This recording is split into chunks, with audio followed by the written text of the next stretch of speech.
If you were to compile each and every one of the contributions of the African to America, to American culture and American politics and American history into a singular tome, its scale would be gargantuan, but its scope incredibly narrow. It would encapsulate a dark and hateful legacy stretching back generations. Unabridged, it would dominate an entire library. It would be more than one could read in a lifetime. But it can be condensed down into the shortest book ever written. On one page are printed, in bold, capital letters, the words slavery, rape, theft, and death.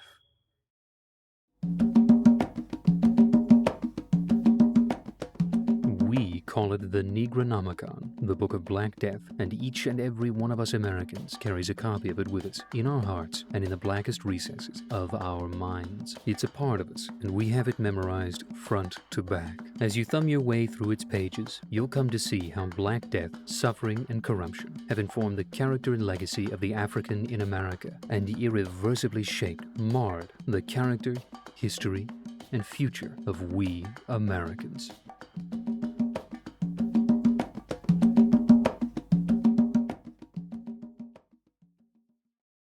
And I saw when the Lamb opened one of the seals, and I heard, as it were the noise of thunder, one of the four beasts saying, Come and see. And I saw, and behold, a white horse, and he that sat on him had a bow, and a crown was given unto him, and he went forth conquering, and to conquer. The Africanization of American history didn't begin properly until our Civil War. In the centuries prior to it, they produced no history of account, giving us no more than a footnote here and there, nothing at all to compel us to preserve them in our memory. And we do so only out of habit. It suffices to say they were here and waiting for history to take them up. In the years leading up to our Civil War, America was riven with chaos and violence between abolitionists agitating for manumission on behalf of the interests of the northern bourgeoisie, the intelligentsia, the moneyed classes, the bankers, the bureaucrats, and of course the blacks themselves, and armed groups of southern radicals and militiamen agitating for the preservation and expansion of the institution of slavery on behalf of the southern elite and people. These bloody conflicts erupted in the wake of political maneuvering by one side or the other and consumed many American lives, as well as the lives of many blacks. The first and bloodiest chapter of this hateful book is split in three and recalls the deaths of one Charles W. Dow, one Hayward Shepherd, and one Daniel Ho.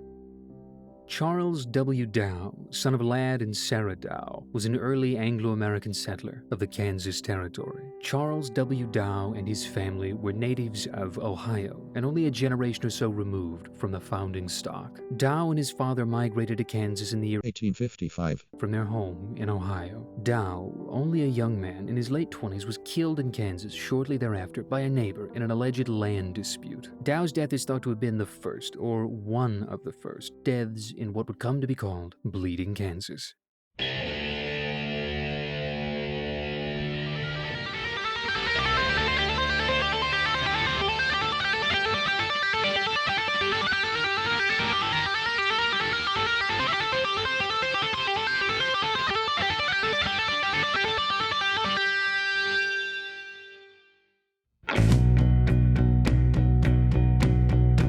The Dows were abolitionists, a part of a wave of immigrants of free staters or free soilers who migrated from the east to Kansas, at least in part, to participate in popular votes to decide whether the state would be admitted into the Union as another free state to buoy the power of the aforementioned northern elites, or as another slave state to buoy the power of southern elites. As the man who killed Dow represented the southern faction, his death was seen as martyrdom by the abolitionists, and is cited as the justification or cause, in part, for all of the chaos, violence, and massacres which were to follow.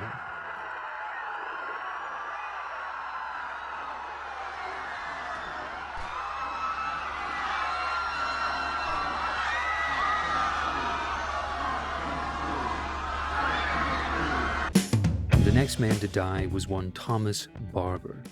another American gunned down during the degenerating conflict. Barber was shot by a U.S. Indian agent, George W. Clark, on his way to defend the settlement of Lawrence during the so-called Wakarusa War, one of the conflicts incited by Dow's death. Barber's death was made the subject of an abolitionist poem titled Burial of Barber, lamenting his sacrifice and praising the courage and endurance of the abolitionist forces. One more look of that dead face, of his murderer's ghastly trace, one more kiss, O widowed one. Lay your left hands on his brow, lift your right hands up and vow that his work shall yet be done. We in suffering, they in crime, wait the just award of time, wait the vengeance that is due. Not in vain a heart shall break, not a tear for freedom's sake, fall unheeded, God is true. While the flag with stars bedecked threatens where it should protect, and the law shakes hands with crime, what is left us but to wait, match our patience to our fate, and abide the better time? Poetry written in the blood of martyrs is always bittersweet. One of the next deaths took place during the siege of Lawrence, a prominent Free Stater town. A local sheriff was attacked while attempting to arrest abolitionists involved in the recent Wakarusa War, being shot non-fatally and chased away. The territorial government ordered a retaliation as punishment for the assault and to halt Free Stater activities in the town. A U.S. Marshal called for the organization of a large body of men to disarm the town, make arrests, and sack the headquarters of seditious Free State organizations. The town surrendered without a fight, and the pro-slavery forces did their work, shutting down 2 abolitionist newspapers, looting the town, and burning the Free State Hotel, a fortified building out of which the Free Staters were operating. The siege itself was almost completely bloodless, save for 1 injured Free Stater and 1 dead member of the Southern faction. He lost his life in an apparent accident during the demolition of the Free State Hotel, being injured by falling masonry and dying of his wounds. I couldn't find his name. Nobody wrote a poem for him. He didn't get to be a martyr. What would follow the sacking of Lawrence would be perhaps the most heinous day during the whole of bleeding Kansas.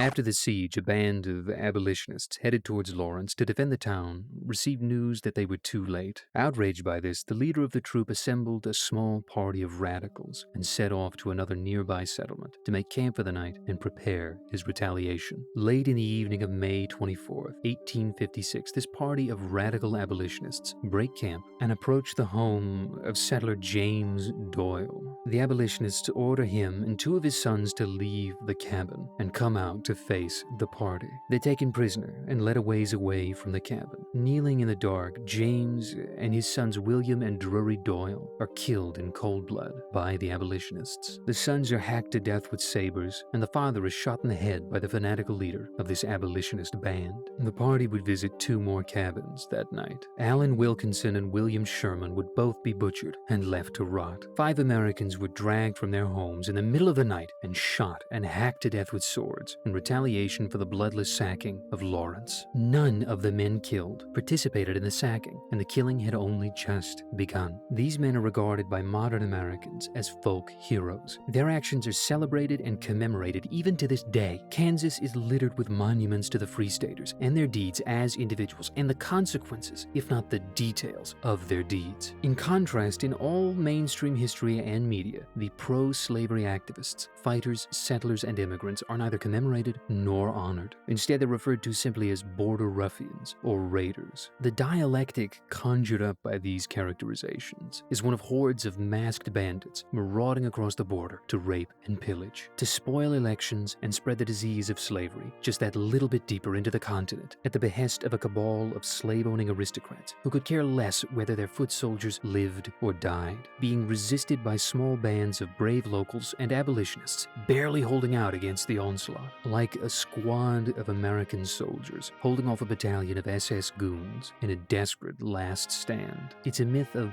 plucky, defiant resistance against overwhelming odds and overwhelming evil. You see, it seeks to frame a certain vision of progress as inevitable and good by contrasting it to the power, will, and malice of those forces arrayed against it, and which it miraculously overcomes. It's a very American narrative, and you see it mirrored in all of our media and in our more contentious historical consensuses. It's a brilliant fantasy, but it is a fantasy, polished until it glistens in order that it might dazzle observers and blind them to the truth. I shouldn't, and I won't, denigrate the bravery of these Americans, but America was, in these heroic days, overflowing with them and bravery, and countless of our people, and many others besides, died for their respective causes. What matters to me and to history is not the fact of their individual valor. As a fact, it may have been, but what came of it, what it achieved, what in reality those achievements required and cost, and what the stories we made out of them were and are used to justify.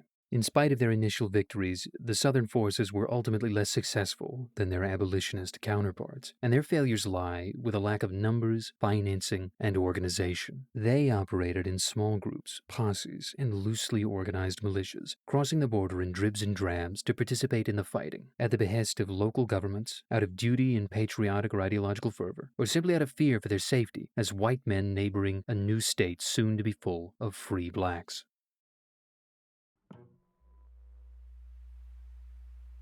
The specter of servile revolt after the Haitian fashion always loomed large in the fear and imagination of the Old South. Images of hordes of free blacks and traitorous whites marauding across the South's farms, villages, towns, and cities, raping and pillaging with wanton glee and upsetting the natural order, haunted Americans, and motivated a great many to action, for good or ill, before, during, and after the Civil War. Despite this notion's salience in the popular imagination, nothing much ever came of it. The abolitionist cause simply did not harbor such violent or malicious intentions. A century and a half after manumission, and the United States touts a record of domestic peace, law, and good order, which demonstrates that these fears were irrational, rootless paranoia at the very best, and a self-interested lie at the worst. In fact, when viewed critically, we can see that every historical example of upheaval and tumult, or petty interracial violence, which has occurred in manumission's wake, was rooted not in the innate viciousness or cupidity of the black man, but rather in his desperation to breathe free and uplift himself, and most especially in the white man's vain attempts to restrain him and perpetuate his marginalization.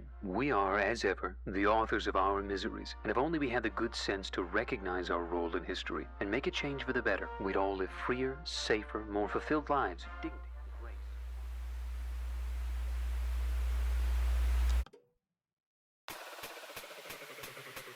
The Free Staters, on the other hand, enjoy the advantage in numbers, arms, financing, and organization, due in part to the intervention of many large and active benevolent societies and immigrant aid companies operating out of the Northeast. They were formed by wealthy private interests in the North, operating as for-profit businesses or charities to facilitate rapid immigration into the Kansas Territory, to overawe local resistance and sway popular votes in favor of abolition. These organizations provided immigrants with transportation and access to housing, arms, and land, going so far even as to found, develop, and fortify whole settlements for them in Kansas. The town of Lawrence, for example, the headquarters of the Free Stater movement and center of this blossoming conflict, was not a frontier settlement dragged out of anonymity and immolated in this conflagration. Lawrence was founded by representatives of the New England Immigrant Aid Company and was even named after one of the company's chief investors. From the very beginning, it was established as the forward operating base of a shadowy network of businesses and other non-government organizations working behind the scenes to influence domestic politics on behalf of wealthy private interests in the North. Their work in funneling men and resources into the territory, strategizing and organizing Free State activities, and campaigning for political support in Washington and in the media was a tremendous boon to the Free State cause. Initially, the pro-slavery forces were dominant, winning elections and battles early in the conflict, but slowly losing ground as the territory was flooded by these immigrants and radicals, against whom little struggle could be maintained. The territorial census conducted in 1855, before the beginning of the Troubles, estimated the territory's population to be 8,500 people, most of whom were pro-slavery settlers from nearby southern states. Just 5 years later, that figure was estimated to be well over 100,000, most of whom were Free State immigrants brought in from New England and the Midwest. Modern histories, the army of Yankees that poured into Kansas to fight and sway the elections is conspicuously rarely referred to in precise figures or as anything so demeaning as border ruffians. I know you're going to accuse me of conjuring up fantasies, but bear with me. Imagine, if you can, corporate interests such as Amazon, Google, BP, Boeing, UHG, or like BlackRock, Vanguard, Fidelity, any large corporate interest or several of such interests operating in concert, leveraging a network of NGOs, either for-profit front companies or charities, to influence and control the politics of your town, your city, your state, or your country by controlling and disseminating media agreeable to their interests and suppressing media hostile to them, or even going so far as to import foreigners for the sake of displacing local resistance and overpowering their electoral influence by sheer bulk of numbers to seize control of state and government institutions to do their bidding. I mean, it would be inconceivable. Now imagine that you wanted to stop this cabal of evil corporate interests from doing their work, and to protect the interests in both the lands and the sovereignty of your people. And to do so, you and a group of your friends, perhaps even working alongside loyal representatives of your local government, go to the local headquarters of this operation and try to shut it down. You impound their vehicles, arrest their staff, demolish their office buildings, and the homes and amenities they've built for the immigrants they're importing. And you shut down the servers that host the online propaganda outlets they've set up. Now imagine that in the newspapers and history books, the only context which is recorded, all they ever say of you and your actions, is that you came in from out of town to shut down a newspaper because you're racists and you didn't value free speech. I know this sounds unreal, and you're not going to be able to relate to it in the slightest. And we're going to struggle to think of comparable events in our own times. But I want you to understand and believe that it is possible, even if it would never happen today, and that this is precisely what this network did in Kansas. The efforts of this network weren't restricted to the western frontiers, however. A scheme was hatched by the self-same New England Immigrant Aid Company to settle and develop a series of towns across the American South herself, ostensibly to demonstrate the superiority of the northern system of free industrialized wage labor over its peculiar southern counterpart. This scheme was piloted with the founding and settlement of the little town of Cerrado, West Virginia. The Yankees were incredibly optimistic about these works and took immense pride in them. The man central most to the efforts of this network was one Eli Thayer, a wealthy congressman from Massachusetts, a member of the Republican Party, and the owner in public face of the New England Immigrant Aid Company, and several others. In a work titled 6 Speeches and a Sketch of the Life of Honorable Eli Thayer, published in the year 1860, readers are presented with a brief hagiography describing Thayer's dubious character and achievements, with special reference to Kansas and West Virginia. Of Kansas, the book says, quote, "It bade fair at that time to worry freedom out, and the field had already been virtually abandoned by the friends of freedom. All that was needed at that particular crisis was organization. The Free State men were secretly conscious of their superior strength, yet knew not how to wield it. The right elements were to be had, but the master spirit was wanting who should skillfully combine them. And just at the right moment, that spirit stepped forth, a new man to the masses, but himself thoroughly conscious of the power he held in his hand. That man was Eli Thayer, and his secret was organized emigration. Nobody apparently had thought of it, the simplest thing in the world, and yet it was like a new discovery in the social development of this century, whose influence is to work until the whole earth is colonized, and the dreams of universal brotherhood are finally made real. But by this single agency, all uninhabited quarters of the globe are capable of smiling with the presence of a dense population. A whole town, county, and state may be transported as by magic, the surplus of a dense population by the simple machinery, being planted in the heart of wilderness, almost by the sheer force and play of the single will that sets the machinery in operation. It is conceded that Eli Thayer has earned the name of the originator of organized emigration, a system whose wonderful effects will be felt years after he is dead, and for which future generations will bless his name. It was Eli Whitney, another New England man whose fertile brain invented the wonder called the cotton gin. But for ourselves, great as cotton is and is yet to be, we would far rather enjoy the honor of having invented the machine by which free labor may go and colonize wherever it will, with the assurance of its enjoying its honest reward.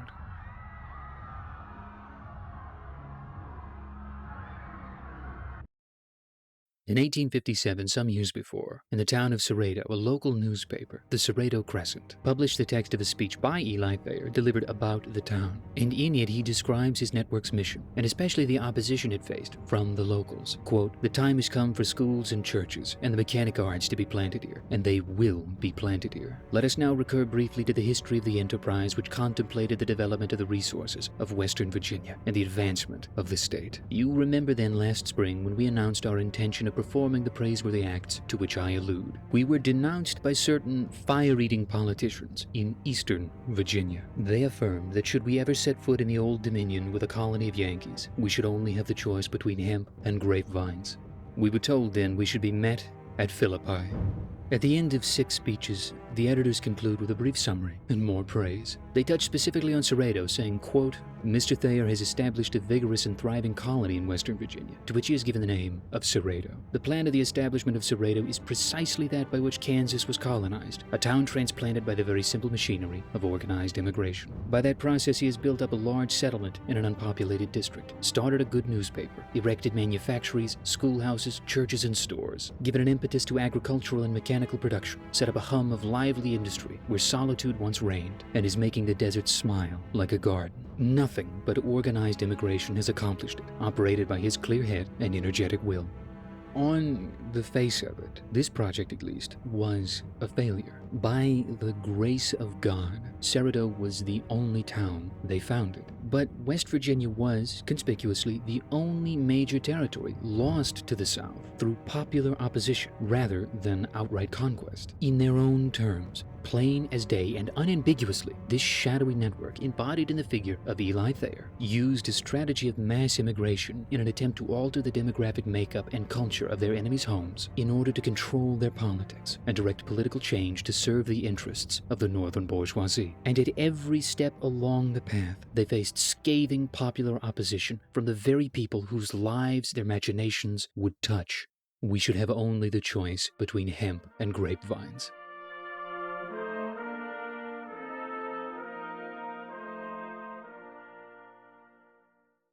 And their watchwords: freedom, down with slavery, wielding the black man like a sword and shield, weapons they would never again set down. This cabal of money men constructed the myth of a moral crusade to obscure the fact that they orchestrated a political conflict which would blossom into full-fledged war to vanquish their class enemies and buoy their own power, and in the process immolated an entire generation of our own people.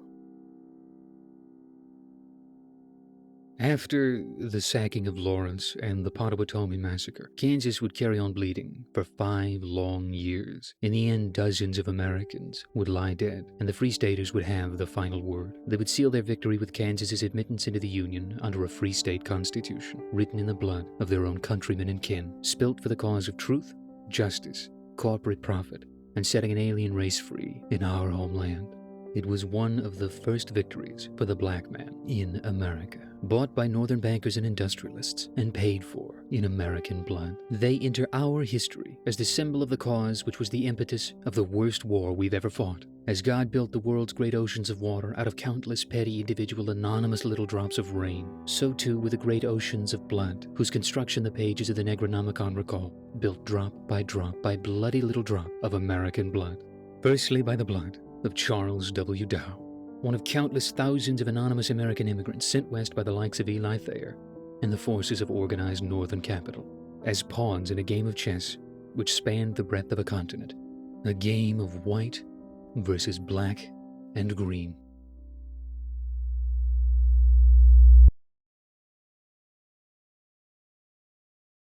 You know, I don't know why, but Thayer's speech got stuck in my head. I read the whole thing, and it was boring as sin. I only included it to demonstrate that the Virginia natives opposed his work as part of the narrative that I'm constructing. But that last line just bothered me, you know? It didn't seem to add anything, but I couldn't leave it out. Something in my head kept saying, keep it in, it's worth keeping in, keep it in. We should be met at Philippi.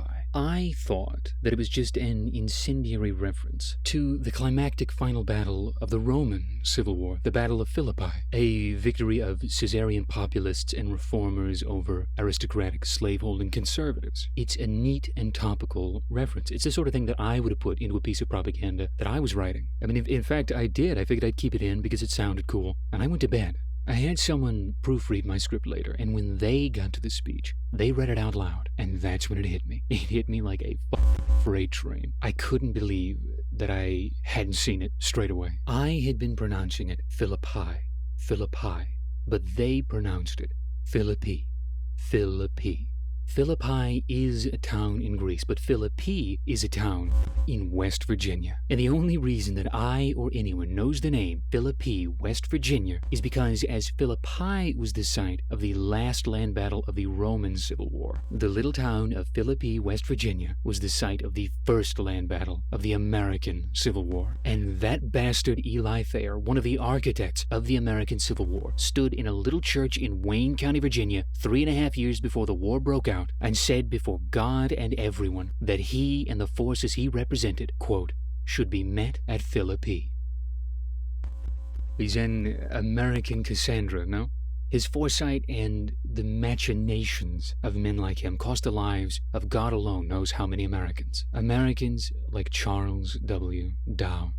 You know, Dow is an interesting surname. It's a traditional Anglo-Celtic surname, a good, strong British surname. It's very old, and it has several etymological origins. It's associated with the biblical name David, with a kind of bird, I believe, and the Gaelic word dove, which can be translated into English as simply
I have taken upon myself the salvation of the world. That is my work.